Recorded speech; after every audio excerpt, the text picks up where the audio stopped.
Hello there again. We're going to start off today with an example of a separable ODE since we already introduced them last time. So we're going to jump right in with one of your homework problems. Yay! So 1.3, homework 1.3 number 103. So here is the problem. Solve x prime equals 1 over 3x squared plus 1. X is 0 is equal to 1. Okay. So before we dive into this, let's talk a little bit, create some space here. Let's talk a little bit about what this is. What order is this equation? First order, awesome. Can we just integrate across both sides? Hey, look, there's only one variable over here. Can we just integrate? Good, no, right, what variable is that, right? So who is our dependent variable? X, very nice. Taking a derivative with respect to x. Who is our independent variable? Well, it doesn't appear there, so we can pick any letter other than x, right? That means this equation is, what's the vocab word? Good. Autonomous, very nice. The independent variable doesn't appear in the differential equation, right? So the independent variable, let's go with t, okay? We could pick any letter, but we'll go with t. What does that mean? Our unknown function is x as a function of t. X depends on t. X is the dependent variable. We're good at this. Okay, so that's what we know. What is this? It's an initial value problem. What do we need to do? We need to first solve this differential equation and then find the single function that would go through this particular point, right? The point 0, 1, right? On the tx plane, right? Okay. So let's look at this differential equation. What else is it? Linear or nonlinear? Good, it's nonlinear, right? Okay. You can see that from here. If we multiply both sides by 3x squared plus 1, you would have a 3x squared times an x prime, right? X squared, x is a dependent variable, nonlinear, yeah? Okay, and so we are excited to use our newfound tool, separable ODEs, on this differential equation.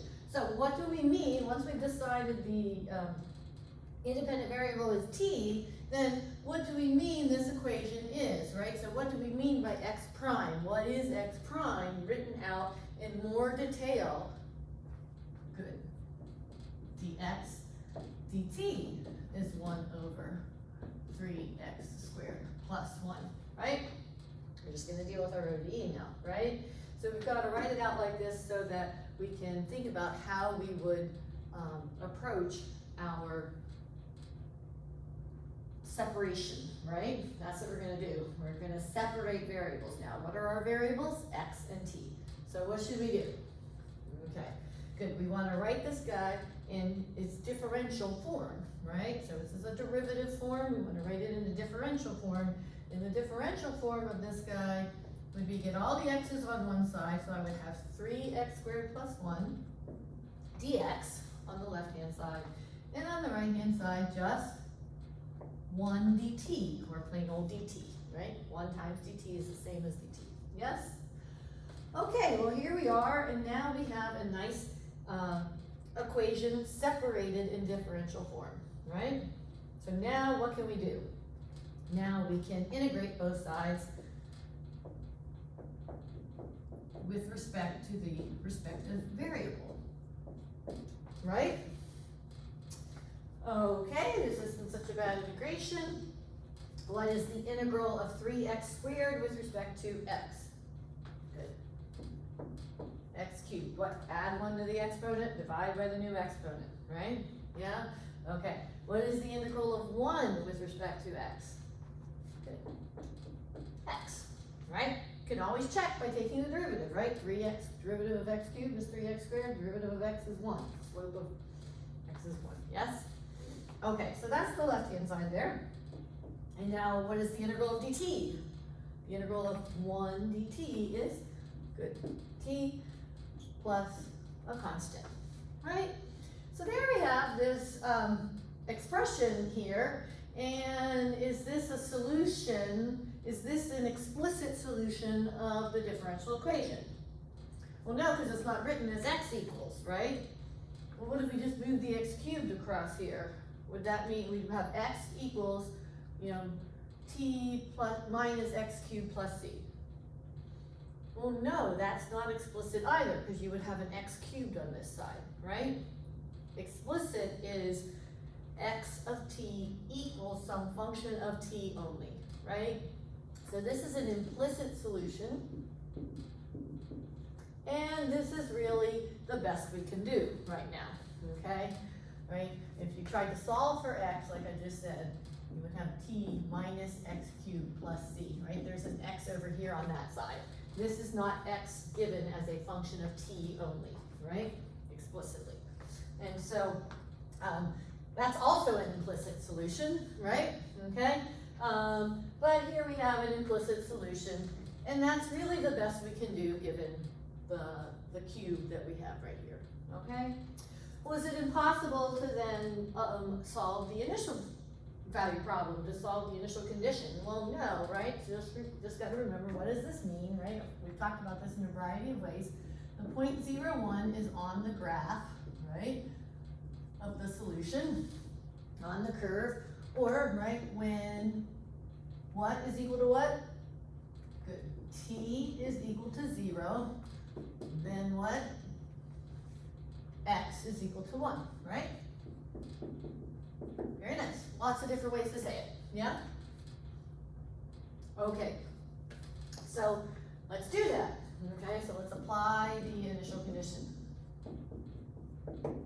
Okay, so when t is 0, x is 1. So what do I do? I put in a 1 everywhere I see an x, right? 1 cubed plus 1 is equal to 0 plus c, right? So what is c equal to? 2. Very nice. Yes? So what is our solution of the initial value problem? The solution of the initial value problem is x cubed plus x is equal to t plus 2. It's also an implicit solution, and that's just what we get, okay? And so there we have it. Yay, nice little solution. Okay, so you ready to keep going? Fantastic.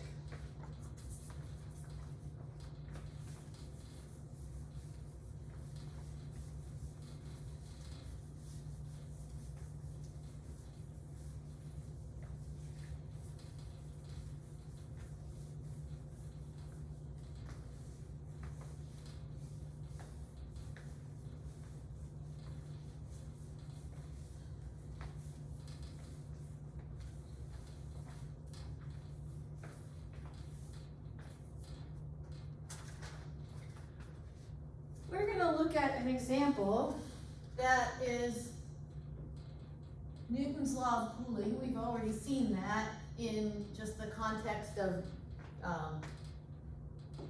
writing down a differential equation.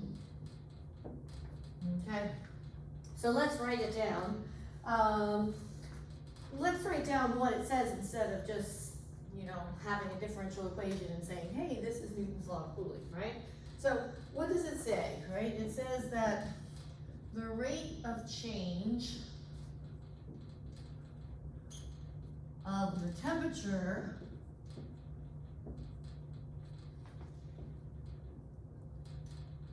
of an object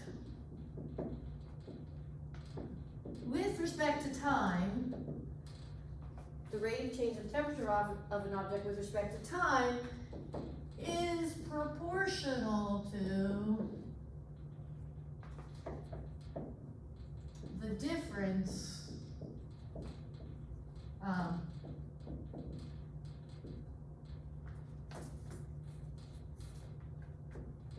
between the temperature of the object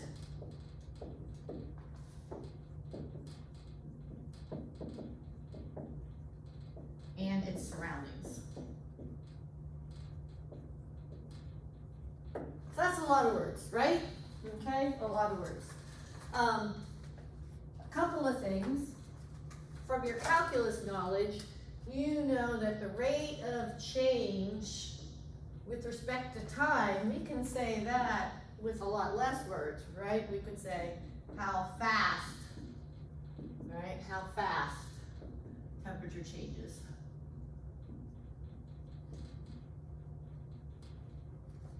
Right? Okay, that would be the same. Fast means rate of change with respect to time. Okay, so we've already talked about this sort of thing, so let's put in some letters, right? We want to put in some letters. So, capital T is the letter we generally use for temperature, right? At some time, lowercase t, right? So capital T is our what variable? Good. It's our dependent variable, right? And lowercase t is our independent variable. Very nice. Right? And what is our unknown function? You guys got it. Capital T as a function of little t, right? They mean different things, okay? So capitalization matters, right? Okay? So what is our goal? We want to come up with what does this mean for what is the differential equation that relates to this? And then how are we going to solve it, right? Okay, so what else do we know? Well, what do we know, right? The rate of change of the temperature of an object with respect to time. How do I say rate of change of temperature with respect to time? What's the calculus? Good. The derivative of t with respect to t, right? Derivative of t with respect to t is, how do I say that in math? Good. Equals proportional to, okay? You guys are good at this now. Some constant times the difference between the temperature of the object and its surroundings, okay? So we need something else. The temperature of the surroundings is usually called the ambient temperature.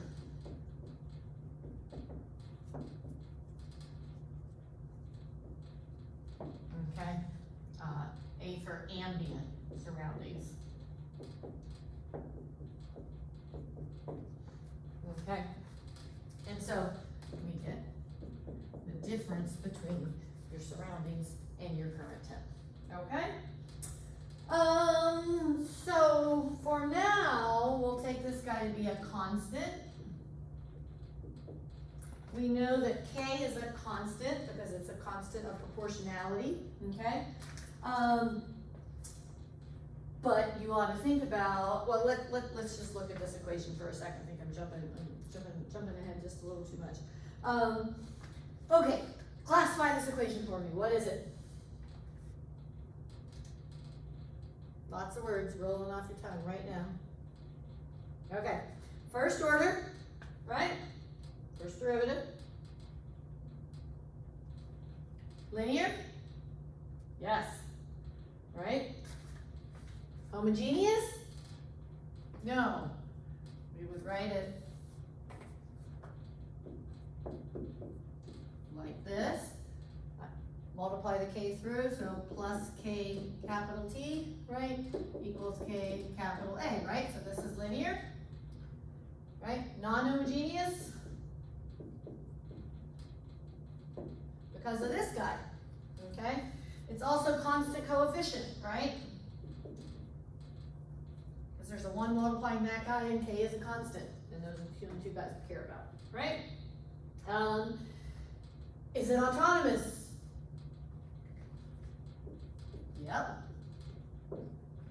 No little t in the equation. Yeah? Are we good? Okay? Woohoo, yay. All right. So here's a question for you before we jump ahead. What if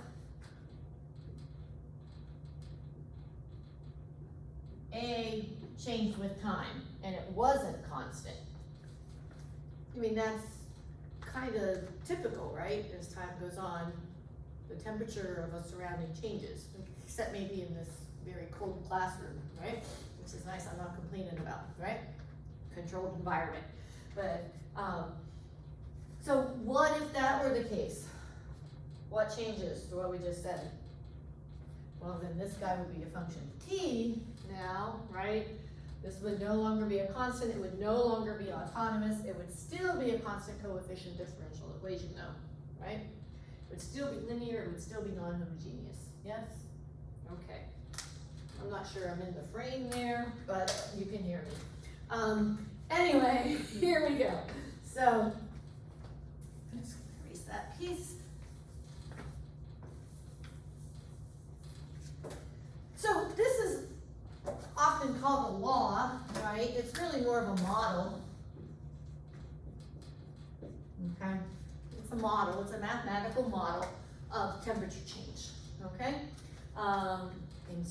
In an environment. So let's talk about this thing and let's see if it makes sense. Let's think about our equation again.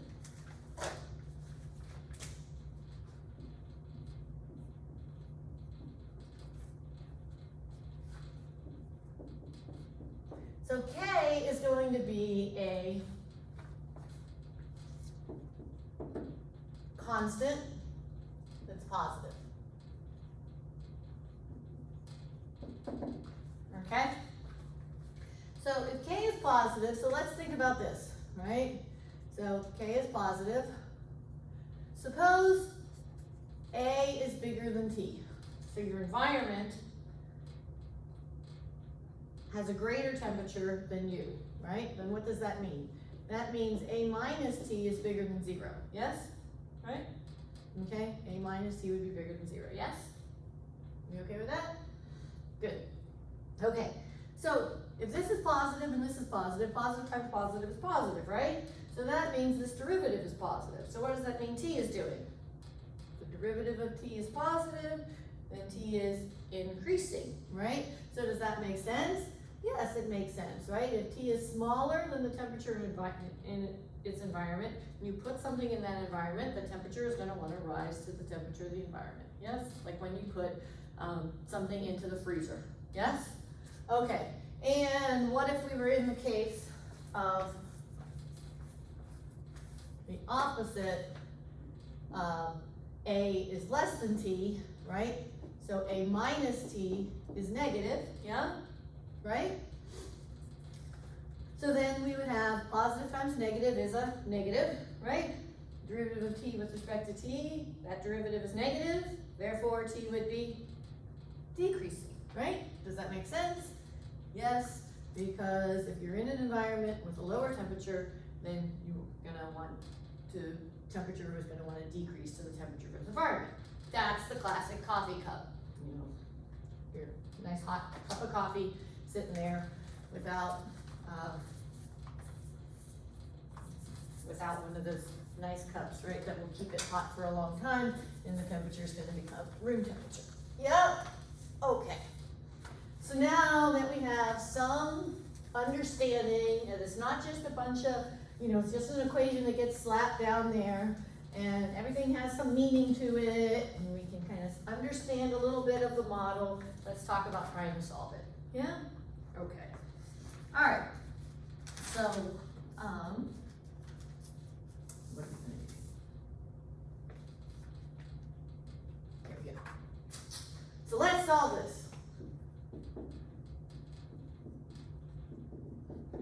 Now, there's a couple of ways of solving it, but you don't know any other way yet, right?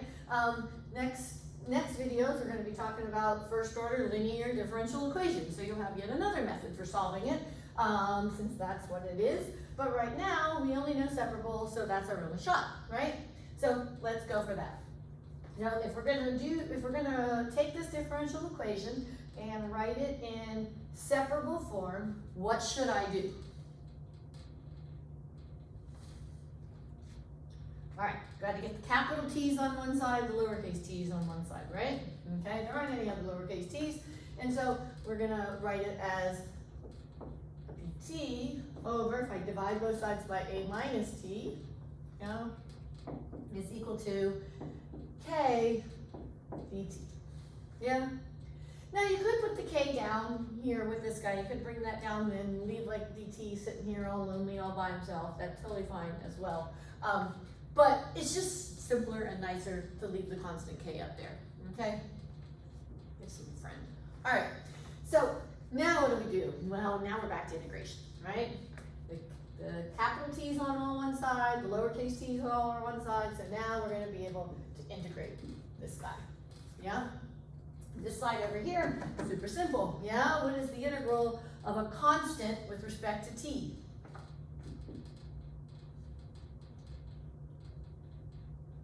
I thought I heard it, kt, and then plus c, right? kt plus c, kt plus c, right? Very good.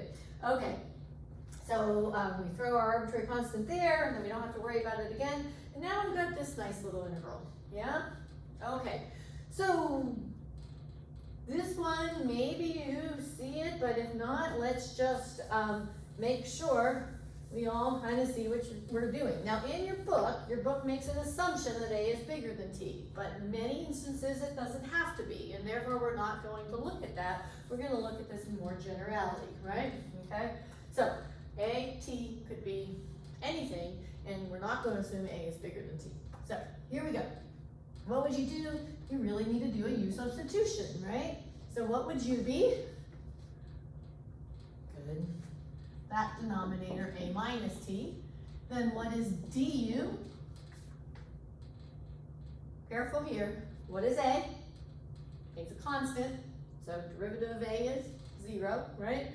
And then we're taking a derivative with respect to what? Capital T, right? Okay, so what is that derivative? Minus 1, yeah, d capital T, right? Yeah, okay, awesome. Now we're gonna sub in. Since we have a dt right there, let's just solve for that guy. So d capital T is minus du, yeah? And now we're in good shape. This U substitution tells us that we can rewrite this side here as minus integral of du over u, right? All right, so there we have it. Now we have a nice familiar integral, right? If you didn't go through the U substitution, you may have missed the minus, it's important. Minus the natural log of the absolute value of u, right? Good, that's that integral, yes? Okay, we had already put the plus c on that side, so we're golden here. And now what do we need to do, right? We need to substitute back in what u was, right? So minus natural log of the absolute value, a minus t plus c, right? Awesome. So here we have it, an implicit solution to our ODE, right? Because it's not in the form capital T as a function of T equals, right? That's what our goal would be, yeah? As a function of little t, right? So this guy's implicit. Okay, so now there's lots of fun things that we could do at this stage, okay? So we're going to solve this and we're going to try to get an explicit solution. This one, we can get an explicit solution, so we will, okay? So if I want to get an explicit solution, then I need to solve this for capital T. So what am I going to need to do? Yeah, I'm gonna have to bring in the exponential function to undo the natural log, but I got this negative out in front, so that's no good. So I got to get rid of the negative, so I got to multiply through by a negative, yes? Okay, so here we go, we're going to multiply through by a negative. Okay, so we multiply by a negative, I got natural log of the absolute value of a minus t is equal to minus kt plus c. Did I make a sign mistake there? No. Okay, so again, let's make sure we understand. What is K? K is a specific constant, right? It is an unknown parameter in the problem. C is an arbitrary constant that was a constant of integration that arose in our integration, right? Here, I'm going to multiply through by a negative. The negative of an arbitrary constant is still an arbitrary constant, right? And so instead of continually bringing along lots of different arbitrary constants or multiples of arbitrary constants in differential equations, we often just like recognize, oh, well, the negative of an arbitrary constant is still an arbitrary constant, I'm just going to call plus c still, right? It's a different c than this c though. And so you got to be careful if you're going back in to plug in initial conditions later, okay? So it's fun to get used to that, so that's what we'll do, right? No arithmetic mistake there. Okay, so now let's keep going. So now what do? We take the exponential of both sides, right? So I'm gonna make sure we do this so that you see it all. Natural log the absolute value of a minus t is equal to e to the minus kt plus c. Yes? Okay, the whole point of that, right? E both sides. Whole point of that, e and natural log undo each other. They're inverse functions. So what do I get? The absolute value of a minus t. Now again, remember, it was critical that we had absolute value because a or t could be the bigger guy, right? All right. And you can't just ignore the absolute values here either, right? They have to stay. And then we have what? Let's look at this. Rules of exponents, yes? Okay, doing a lot of review. E to the minus kt times e to the c, yes? Okay, so now, c is an arbitrary constant, right? So e to the c is also an arbitrary constant, right? Why? E is a specific constant. A specific constant raised to an arbitrary constant is still an arbitrary constant. But this is an arbitrary positive constant, right? Okay? This guy is positive, e to anything is positive, this guy is positive, and this is positive, right? Okay? As long as a is not 0, t. And that would be a very interesting problem because nothing would be changing, right? Anyway, so what do? Just like we did last time. So sometimes if you see it at least twice, then it all of a sudden starts to make a little bit more sense. So we don't want to have to deal with the absolute value, okay? At this stage, we're stuck with, if we leave things like this, then we would have to say, okay, well, I want to get rid of the absolute value, but I can't just set it equal to that side, because this side could be negative or positive, and that side's always positive. And so my, one option is to say, well, plus or minus, and we usually would write the constant guy first, e to the c times e to the minus kt, but nobody likes dealing with plus or minus either, right? That's no fun. And, don't like dealing with absolute value, don't like dealing with plus or minus. And e to the c we don't like so much either. And so what do, right? Well, this is some arbitrary constant, plus or minus it is some arbitrary constant. So we can rename it all C, a whole new C now, right? Different than these C's. And now this guy can be positive or negative, and it captures whether or not this guy can be positive or negative, and it's an arbitrary constant. So here is our almost solution. What do we want to solve for? What were we trying to solve for in this problem? What were we solving for? Oh yeah, t as a function of t, right? Okay, this means I want t to be a function of t explicitly, and so I should solve for t, yeah? Okay, so what should I do? Okay, well, I can say, all right, add t, right, to this side. Let me just do it like this. Leave a here. Bring this guy across, minus c, e to the minus kt, right? If I bring him across and then bring the t across, right, then I've got t, okay?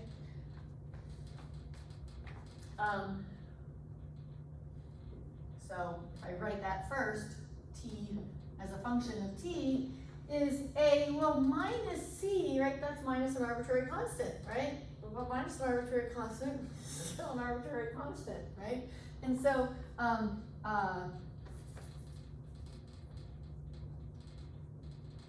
we can write t as a function of t is just a plus c e to the minus kt, and we're fine there as well, okay? So all of that manipulating what's going on there is understanding what's happening with an arbitrary constant versus a specific constant, right? If that negative sign was in front of a, you can't do that. A is something else that's associated with the problem that is not some arbitrary constant of integration, yeah? So here is our solution of the differential equation that was here. That was Newton's law of cooling, Newton's model of cooling. Yes? Okay? So what do we have? I like the solution All right, so there's a lot of letters there, right? There's a lot of letters, and you guys like to see some numbers. And so let's look at a particular problem that will allow us to put some numbers in with some of those letters. Your book, you can look at your book example, which is example 1.3.3, and that one they solved this equation for the coffee cup model. And again, like I said, they use the fact that A is greater than T and don't account for meeting absolute value, okay? So what do we have?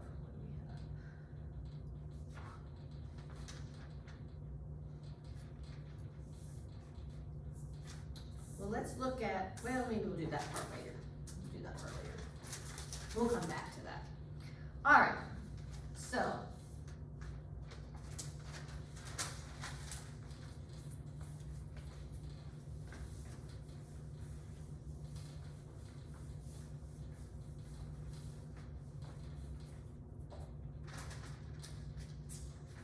let's do a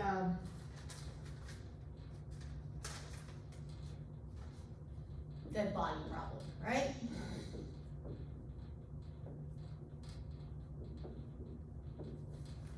Let's do a dead body problem. Okay, so you discover a dead body. Discover a dead body, yeah? What do? You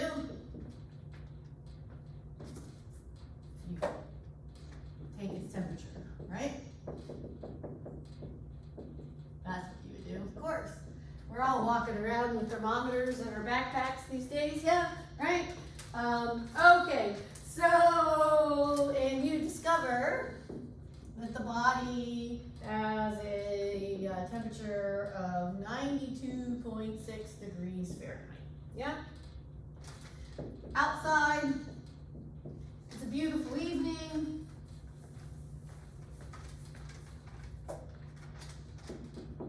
It's a nice 70-degree Fahrenheit night. Temperature is constant, nothing's happening. Let's see, what else? 1 hour later, the EMTs arrive, because you kind of like get over your shock and call for help. And they take the temperature. And that's, of course, what they would do when they first got there. It's now 90 degrees Fahrenheit. Okay? And the question is, when did this person die?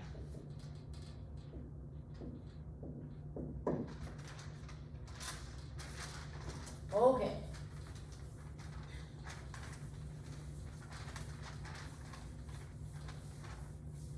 This is a Newton's law of cooling problem, right?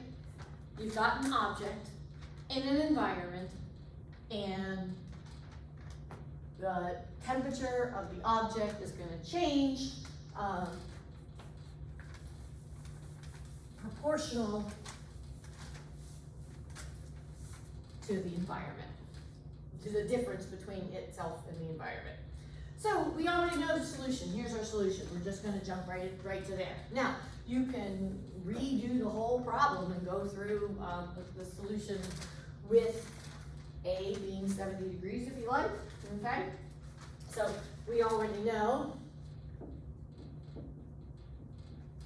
so let's note that A is 70 degrees Fahrenheit, right? That's what this is telling us, okay? All right, so we know the solution is, by the exact same process we had just done, our guy right there was the 70 for A.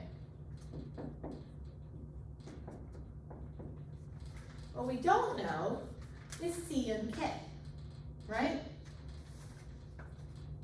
These are two constants in our solution that we have to use the data given to us in the solution in order to determine them, okay? And so that's part of the process of these problems. So far all we did was plug in that guy, 70 for A, And so now we want to think about some of this other information, right? So far we've used this, right? You discovered somebody outside on a nice walk at Purcell Park and 70 degrees. Okay, what happens? What do we do? When the body is discovered, we're gonna take the temperature. How do we write that in math? Okay? Initially, upon discovery, right? Right? The temperature is 92.6. How do we say that in math? The temperature at the initial time, we'll call it 0, is 92.6. Not percent degrees there. Yeah? Okay. So here's our real initial condition. That's what that guy is. Yeah? So let's apply our initial condition. Here's our general solution. Now let's apply our initial condition. So let's evaluate our solution at 0. What do we get when we evaluate the solution at 0? 70 plus C e to the 0, right? Because we're plugging in 0 for what? T, right? Plugging in 0 for T. Yeah? E to the 0 is just 1, and so T of 0 is 70 plus C. But what do we want T of 0 to be? 92.6. And so what do? This initial condition allows us to solve for C. So what is C? 22.6 in this problem. Yeah? Okay, so now what do we know? The temperature of our body at any time t is 70 plus 22.6 e to the minus kt. We know that constant now. After we do this, we'll look at it in more generality, but hopefully having a few numbers might help you. Okay, so let's see. I'm gonna erase this piece. We okay?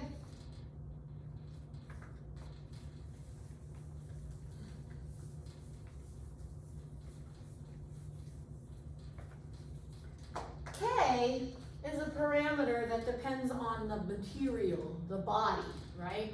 Or the coffee in the coffee cup, or whatever you're putting in, the ice cream in the refrigerator or in the freezer, right? Refrigerator too, but it will just go the other direction. So anyway, so K is a parameter dependent upon the material, right? And for that, we need one other piece of data, right? Just one other piece of data. That's kind of cool, right? Okay? With one other piece of data, then we're going to get rid of all of the ambiguity and be able to say what's going to happen for all time t. So that one other piece of data is 1 hour later, the EMT takes the temperature and it's 90 degrees. So how do we say that in math? T of 1, measuring in hours, is 90. Right? T of 1 is 90. Okay, that's the extra piece of information that we need to determine K. So let's apply our extra condition, right? So let's evaluate T at 1 now, right? We want to evaluate T at 1 by plugging 1 in for T. What do we get? 70 plus 22.6 e to the minus k times 1, right? Also known as e to the minus k. Yes? Okay. Well, what is T of 1 though? T of 1 is 90, right? So 90 has to equal 70 plus 22.6 e to the minus k. Yes? So now what do? What do we want to do with this equation? What's the whole goal? Solve for k. So now we're going the other direction, right? We just previously solved the natural log equation for and used exponential. Now we're going to solve an equation with an exponential, and we're going to use good natural log. So what are we going to do in order to get natural log involved? We got to isolate this guy all by himself, and so therefore we first need to subtract the 70 to get rid of that. So 90 minus 70, good 20. Okay. Yeah. And now do what? We still can't apply natural log. This number's in the way, right? Gonna divide by that. So 20 over 22.6 is e to the negative k, right? Then what are we gonna do? I have the benefit of colors, right? I will, what's the next step, right? Then we take the natural log of both sides, because now it's okay to take the natural log, right? Natural log of this is the natural log of that, yeah? So what do I get? What is the natural log of e to the negative k?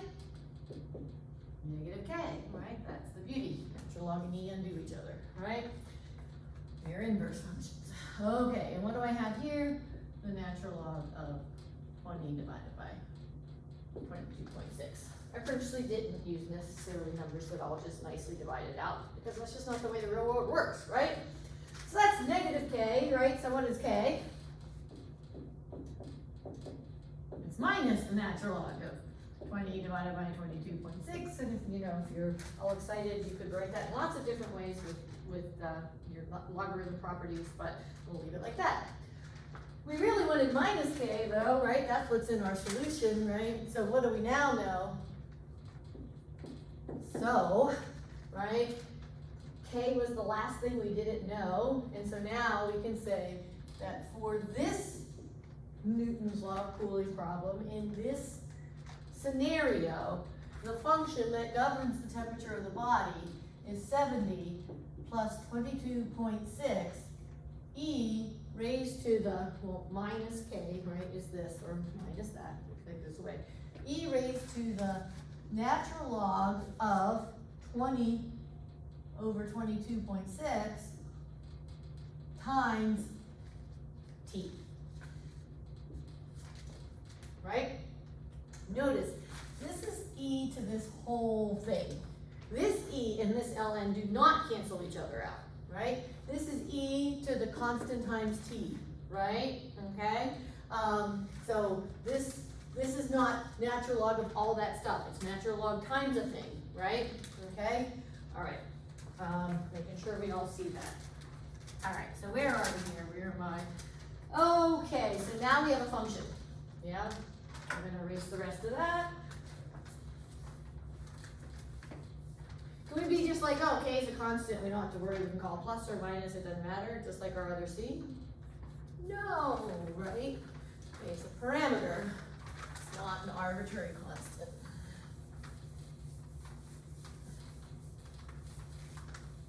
Now, what were we doing? What was the whole point of all of this? Oh yeah, when did this person die, right? That's what we want to know. When did this person die? Yes? All right, all happy thoughts of our differential equations. All right, anyway, when, what does when mean? When means what? At what time? T, right? Find t, really, right? Okay, find little t. Find the time when the person died. Well, what does that mean? Find t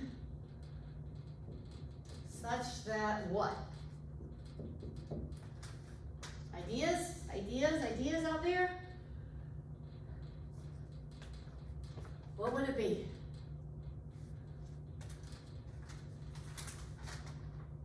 We're gonna solve for t such that our equation t of t is, well, we're all thinking about our temperatures these days. So what, when you died, right, at that instant, hopefully you had a normal body temperature, right? So if you had a normal body temperature at that time, then you'd be solving for t such that t of t is equal to, good, 98.6, right? That's what we're looking for. Yeah? Now, if you had COVID, right, and you were 102.7, right, you know, then you can see how errors and these kinds of things could creep in, right? That'd be very different, yeah, right? So, anyway, one of your problems as you think about a different type of error and how errors can creep in and what kind of ranges you might be thinking about, that ought to make you think about Calc 1 and delta epsilon proofs and how far, if I want the result to be within this tolerance, then the input has to be within this tolerance, right? All you engineers and scientists should totally be thinking about those kinds of things. There's a problem where you can have fun exploring those. But let's just finish this guy up real quick. Okay, so what do we have? This is what we're doing. So what do we do, right? Well, we are saying, okay, well, if we get out 98.6, then how do I get t?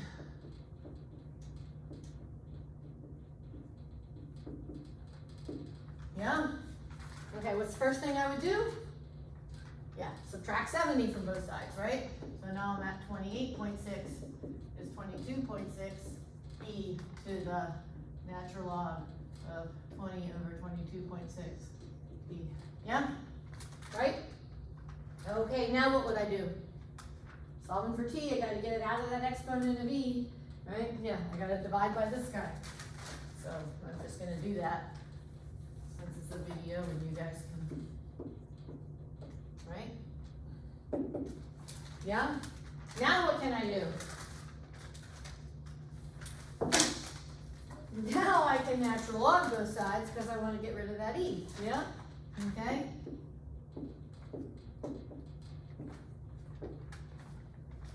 Yeah? Okay, so what do I have then? The natural log of 28.6 divided by 22.6 is equal to the natural log of 20 over 22.6 t, right? Because that natural log and that e undo each other, yeah? Okay? The other guy was a product that did not get undone. All right, what was I solving for? T. So what is t equal to? Yeah, this guy divided by that guy, right? 20, no need for decimals and approximations. We want to know exact from the math. Then you can approximate, right? That's what t is equal to. What is it measured in? Hours, right? Because that was our unit of measurement. You can see what this is. So this is, this t is approximately negative 1.9265. Negative, what does that make sense? T is negative, what, does that make any sense? Negative time? Well, totally makes sense in our problem. We called 0 the time we discovered the person, right? Yeah, already dead, right? Okay, so yeah, you gotta go back in time to figure out when they were alive, right? Okay, so that makes complete sense. Negative 1.29265 hours. So, or approximately 1 hour, 55 minutes, and 35 seconds. Hope you had a good alibi for 2 hours earlier. Okay, anyway, so let's see, what else do we want to mention? So let's go back to what this is also, Newton's law of cooling is all about. So there we had some numbers, and hopefully you enjoyed the numbers. But let's look at our solution in general with a general initial condition, okay? So, back to Newton's law of cooling, right? We have our derivative of t with respect to t is equal to k, positive constant, times a minus t, and then we have our general solution, which is t as a function of t is a plus c e to the minus kt, right? And so what if we have an initial value problem, right? Instead, that says T at 0 is some initial temperature, right? T naught, right? So if we have the initial value problem, right, then what do we need to do? Apply the initial condition, right?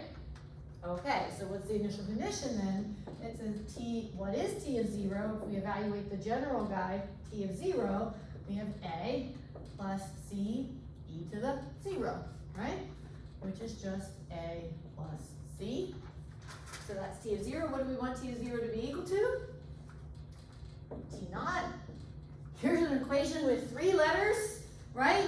You've got to remember what you're solving for. What are you solving for? C.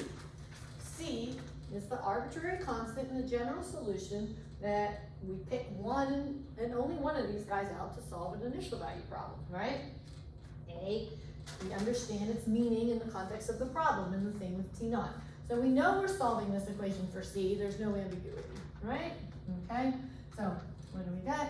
C is T naught minus A, right? So that's what C is, so what are we gonna do with that? We're gonna put that in right here. So what is the solution of the initial value problem?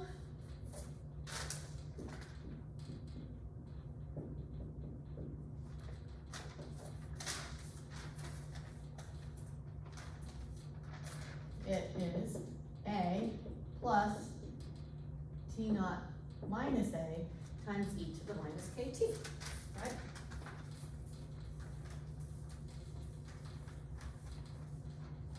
So automatically, when we evaluate T at 0, right, we get that T at 0 is T naught, right? So the initial temperature is already in the solution of the initial value problem.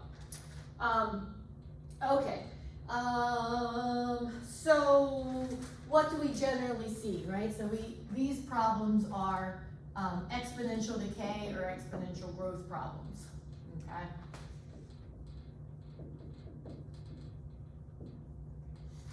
Okay, so what's the deal? This axis is the what axis? Yeah, independent variable t, right? This is the dependent variable capital T, right? So what's the deal if it's exponential decay, right? Then you have some temperature A of your surroundings that's lower than your initial temperature, and what happens is you start off here at time 0 and then decay as T goes on off to infinity, that the temperature at any time T approaches the temperature of the environment.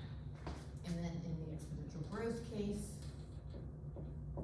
right, it's just the opposite, okay? So you have a temperature that's higher, your surroundings temperature is higher, and you start off at some lower temperature, right? And then you start here, capital T, T of 0 is T naught, and then you